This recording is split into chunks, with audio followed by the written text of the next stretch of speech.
Φίλοι μου Χρυσοθύρες, γεια σας. Σας ευχαριστώ πάρα πολύ που είστε στο κανάλι μου. Σήμερα θα παρακολουθήσετε για πρώτη φορά κάτι καινούριο, τι είναι ένα διπορικό, πώς μπορείτε να το διαβάσετε και γιατί γινότανε.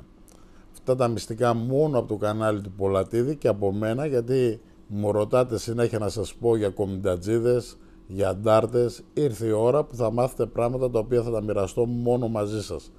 Αυτά δεν έχουν ακόμα κυκλοφορήσει πουθενά, είναι για πρώτη φορά, γιατί μέσα στο YouTube έχουμε βρει πάρα πολλά. Άλλοι μιλάνε με το στόμα, άλλοι με τον κόλο. Σήμερα θα μιλήσουμε με μυαλό, θα μεταφερθούμε 60 χρόνια πίσω και μπορούμε να πάμε, άμα θέλουμε, και για τους κομιντατζίδες να μιλήσουμε. Όμως ας μετακινηθούμε 60-70 χρόνια πίσω για να μάθετε όλη την αλήθεια. Εγώ σαν Πολατίδης θα μοιραστώ μαζί σας όλη αυτή τη σκέψη μου, όλη αυτή την αλήθεια που έχω μάθει μετά από πολλές δεκαετίες έρευνα. Με έχουν εμπιστευτεί παλιότεροι άνθρωποι, είχαμε ακολουθήσει τα μονοπάτια, είχαν διηγηθεί για το κάθε μονοπάτι πιθαμή προς πιθαμή, για τα ποτάμια, για τα πάντα. Σε μια τέτοια εποχή θα σας μεταφέρω, θα μοιραστώ με όλη την ειλικρίνεια που έχω, να μπορέσω να είμαι δίπλα σας πιο σωστά. Τώρα, πόσο καλά θα το μεταδώσω αυτό σε εσάς, στα αυτιά σας, στο μυαλό σας, θα κοιτάξω να είμαι πολύ απλός για να έρθει με τον καλύτερο τρόπο. Θα πάω εδώ στον πίνακα, θα φτιάξω μία διαδρομή. Αυτή είναι μία διαδρομή η οποία μπορεί να είναι και ένα ποτάμι. Όμως αυτή τη στιγμή θα μιλήσουμε για ένα δρόμο ή για ένα μονοπάτι. Όπως θέλετε στο μυαλό σας, πάρτε το. Μπορούμε να το κάνουμε και ποτάμι, γιατί αυτοί μεταφερόντουσαν είτε από ποτάμια, είτε από μονοπάτια, είτε από δρόμους. Πιο πολύ προτιμούσαν να κινούνται μέσα σε χαράδρες, σε μονοπάτια, δίπλα από το ποτάμι. Αυτό το ποτάμι, εδώ πέρα, θα πάμε σε μια περιοχή που να είναι γνωστή σε μένα, σε εσάς άλλους που είστε από εδώ γύρω είναι γνωστή και για άλλους δεν είναι γνωστή. Οι τοποθεσίες που παίρνω είναι αληθινές.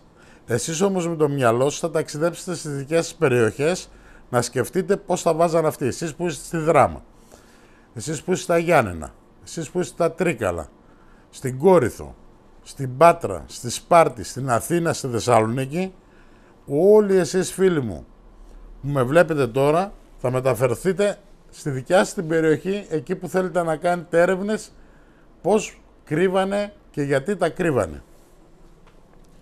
Ξεκινάω εγώ από την περιοχή, εδώ πέρα την ονομάζω Χιονοδρομικό Κέντρο Καϊμάξαλαν. Ξεκινάμε από το χιονοδρομικό κέντρο του Καϊμάξαλαν. Είναι εδώ πέρα.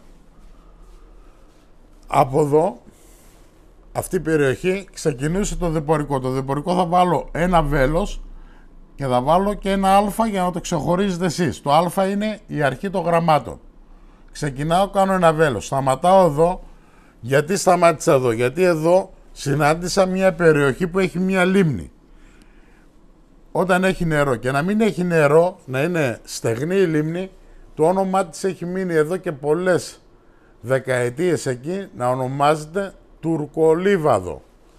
Περνάω από το Τουρκολίβαδο, εδώ. Αυτό είναι αμέσως το γράμμα Β. Αφού έχω περάσει και από το γράμμα Β, έρχομαι εδώ με το βέλος, δίπλα από το ποτάμι, πάντα αριστερά προχωράω και φτάνουμε στη λέξη γάμα που συναντάμε τον Παπαλάζο. Παπαλάζος είναι ένας μεγάλος βράχος περώριος. Από εκεί, αφού έχουμε περάσει από τον Παπαλάζο, κατεβαίνουμε εδώ κάτω και πάμε στο Δέλτα. Το Δέλτα τι είναι?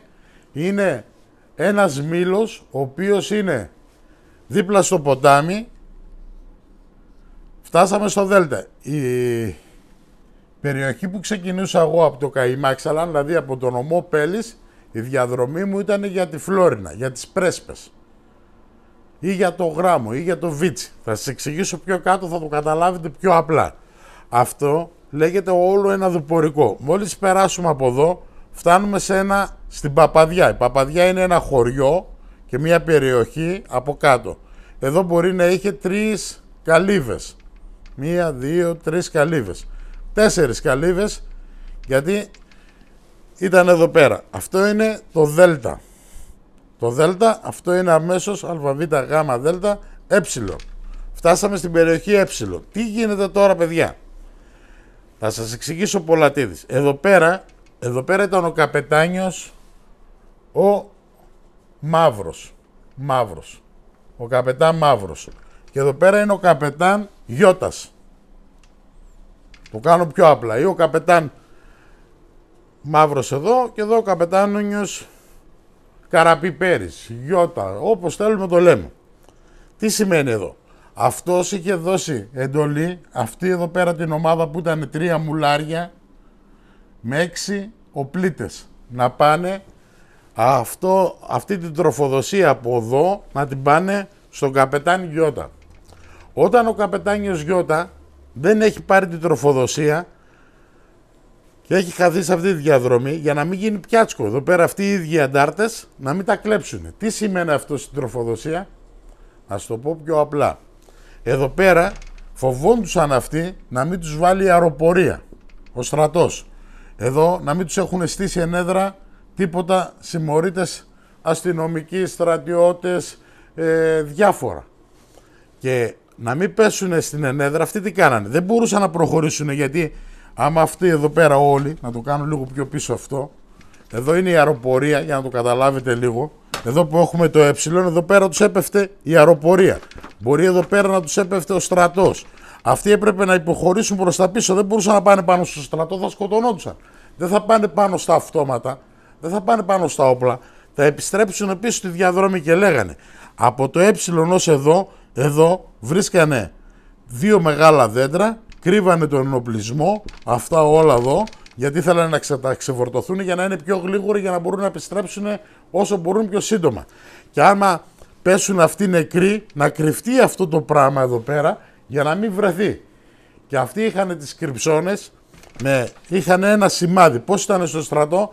Αν πέσουμε σε νέδρα, θα τα βάλουμε τα λεφτά σε αυτά τα σημεία, αφού υπάρχει οδηπορικό, δηλαδή θα περνούσαμε από το Α που ξεκινούσαμε από το χιονοδρομικό. Θα περνούσαμε από τη λίμνη Ευθύνα. Θα περνούσαμε από το βράχο του Παπαλάζου, δηλαδή Τουρκολίβαδο, Παπαλάζος, Μήλος, Παπαδιά. Άμα περνούσαν αυτοί και πέφτανε στην ενέδρα, θα φτιάχναν αυτά τα σημάδια. Άμα σκοτωνόντουσαν όλοι, πάλι τα πράγματα θα κρυβόντουσαν χωρίς να τα βρούνε. Για να μην τα πάρουν ο στρατός, να μην πέσουν στον εχθρό. Το καταλαβαίνετε, φίλοι μου?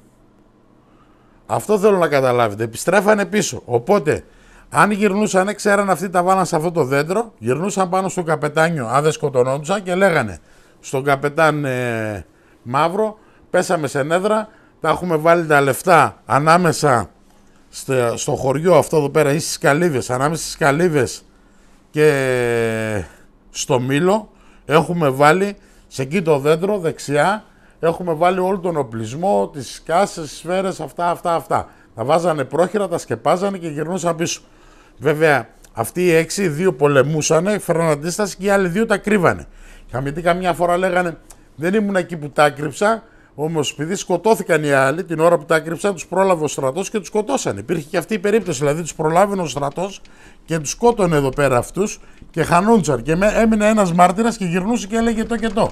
Μπορεί και ο ίδιος να τους σκότωσε και να τα βάζε εδώ και να βρει και έναν τρόπο να εξαφανιστεί από εκεί. Υπήρχαν πολλά επεισόδια, αυτά είναι τα διπορικά. Θα σας μιλήσω μία μέρα για τους βοηβόδες. Οι βοηβόδες είναι πιο δύσκολο, αυτά ήταν συνθήματα των κομιτατζίδων. Όμως θα είχε δουλέψει πολύ καλά ο στρατός, γιατί ο στρατός, ο Αντάρτικος στρατός ήταν ένας οργανωμένος στρατός. Ήταν ένας στρατός που πολέμησε με τους Ιταλούς, με τους Γερμανούς, ήξεραν από πόλεμο, ήταν μια δυνατή ομάδα η οποία δούλευε και ζούσε πάνω στο βουνό για πολλά χρόνια, για 10 χρόνια. Τώρα, τι θέλω να πω εγώ σαν Πολατίδης? Να πιούμε και λίγο τσίπουρο. Ένας φίλος με τα έξυπνα που με λέει, Πολατίδη, τσίπουρο πίνεις? Δεν πίνω τσίπουρο, ρε παιδιά. Σκέφτομαι πώς θα τα μεταφέρω σωστά μες στο μυαλό σας όλα αυτά εδώ πέρα. Τα φιλτράρω και προσπαθώ να τα μοιραστώ μαζί σας, γιατί θέλω να τα δώσω όλα, ό,τι ξέρω, να τα περάσω όσο μπορώ πιο απλά. Και δεν ξέρω αν με βοηθάει ο χώρος να κάνω αυτό το βιντεάκι, γιατί εμείς δεν είμαστε επαγγελματίες, είμαστε παιδιά τα οποία προσπαθάμε να μεταφέρουμε έξυπνες ιδέες στο μυαλό σας. Αυτή είναι όλη τη διαδρομή. Μπορείτε να τη μεταφέρετε εσείς στη δικιά σας την περιοχή, να λέτε πέρασαμε από ένα νεκροταφείο. Μετά από το νεκροταφείο αριστερά είχαμε μία καλύβα. Μετά από την καλύβα υπήρχε το βουνό τάδε. Και έτσι τα αφήνανε. Καταλάβατε πώς τα φτιάχνουν τα σημάδια. Εσύ που είσαι από την Πάτρα, εσύ που είσαι από τη Δράμα, στη δικιά σου περιοχή, μπορεί αυτό εδώ πέρα το ποτάμι που ανέφερα εγώ να είναι ένας δρόμος, να είναι ένα μονοπάτι. Γιατί το ένα σημάδι μπορεί να οδηγεί το άλλο. Εγώ το έχω αναφέρει σήμερα με τοποθεσίες που δεν χρειαζόντουσαν να ξεκαλύσουν σημάδια. Υπήρχαν ήδη τα οδηπορικά, δηλαδή είναι στρατιωτική αυτή η οργάνωση.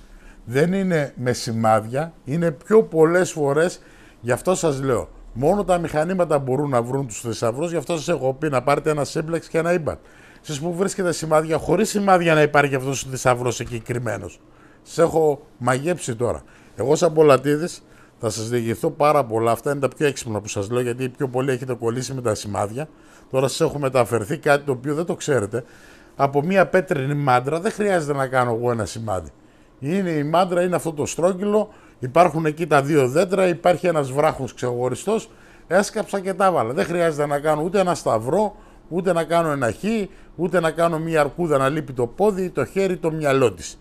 Επειδή όλα τα βίντεο μου θα είναι με μυαλό, και εγώ σαν Πολατίδης, φίλοι μου Χρυσοδύρες, σας εύχομαι να έχετε υγεία, αγάπη. Πάντα τα βίντεο μου θα είναι για σας τα καλύτερα, γιατί είστε όλα παλικάρια, πρωτοπαλίκαρα κιόλας. Θα έρθουμε περισσότερα βίντεο, να έχουμε υγεία, αγάπη και καλές έρευνες. Χρυσοδύρες μου, πάνω απ' όλα πάρτε τα μηχανάκια σας και ψάξτε και κάντε το χόμπι. Γεια σας.